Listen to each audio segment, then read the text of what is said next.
guys, ito yung naplayan ko nung una, city, kaso na-reject ako dahil wala akong diploma.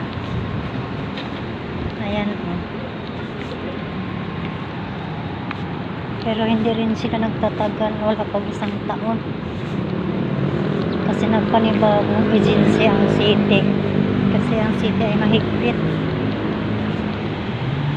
napakahigpit ang city, lahat ng requirements mo tinatawagan.